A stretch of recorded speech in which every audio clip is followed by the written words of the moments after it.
वार्तांकन रोखठोक बातमी। भारतात मोठा राजकीय भूकंप झालाय। याच केंद्रबिंदू दिल्लीतील असला तरी याचा हादरा महाराष्ट्राला बसणार आहे। भारतातील सर्वात मोठा पक्ष फुटलाय। हा पक्ष दुसरा तिसरा कोणता नसून ममता बॅनर्जी यांच्या नेतृत्वाखालील तृणमूल काँग्रेस पक्ष आहे।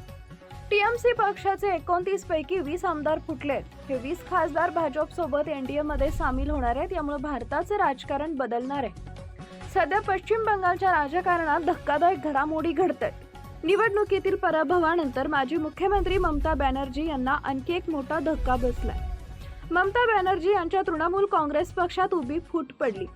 टीएमसीचे ज्येष्ठ नेते आणि शक्तिशाली राज्यसभा खासदार सुखेंदू शेखर रॉय यांनी पक्षाच्या प्राथमिक सदस्यत्वाचा आणि राज्यसभा खासदार पदाचा राजीनामा दिलाय। बंडखोर खासदार एक वेगळा गट स्थापन करू शकतो असं मानलं जातं। इंडिया आघाडीतला सर्वात मोठा धक्का। या राजीनाम्यामुळे टीएमसी मध्ये मोठ्या बंडाचे संकेत मिळत आहेत। टीएमसी पक्षाचे 20 खासदार ममता बॅनर्जी यांना सोडून राष्ट्रीय लोकशाही आघाडीत सामील झालेत। लोकसभा निवडणुकीनंतर विरोधी पक्षाला आणि इंडिया आघाडीला बसलेला हा सर्वात मोठा धक्का मानला जातोय।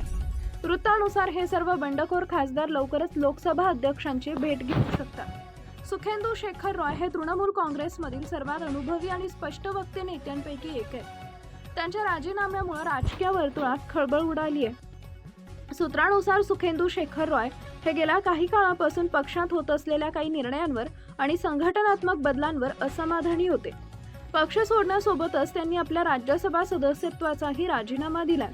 सुखेंदू यांच्या या निर्णयामुळे टीएमसी मधील धुमसत असलेल्या असंतोषाला आणखी खतपाणी मिळाले। सुखेंदू शेखर रॉय यांच्या राजीनाम्यानंतर लगेचच 14 टीएमसी खासदारांनी त्यांची भेट घेतली।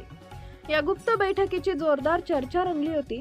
हा वैयक्तिक निर्णय नसून एक सुनियोजित राजकीय बंड आहे।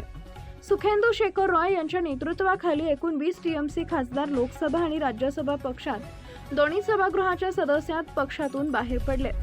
हे सर्व बंडखोर खासदार एनडीएच्या संपर्कात असून लवकरच एनडीए मध्ये सामील होणार आहेत। पराभवानंतर पक्षफुटीमुळे ममता बॅनर्जींना मोठा धक्का बसला। आता 29 पैकी 20 खासदार सत्तेत सहभागी होणार आहेत। याचा फटका महाराष्ट्रात एकनाथ शिंदे यांना देखील बसू शकतो। एकनाथ शिंदे यांचं राजकीय वजन कमी होऊ शकते।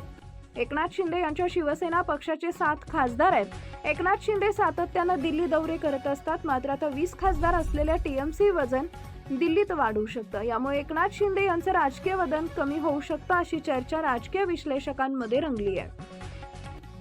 महाराष्ट्रातील महत्त्वाच्या आणि ताज्या बातम्या पाहण्यासाठी आमच्या जय हो न्यूज चॅनलला सबस्क्राईब करा आणि बेल आयकॉन प्रेस करा।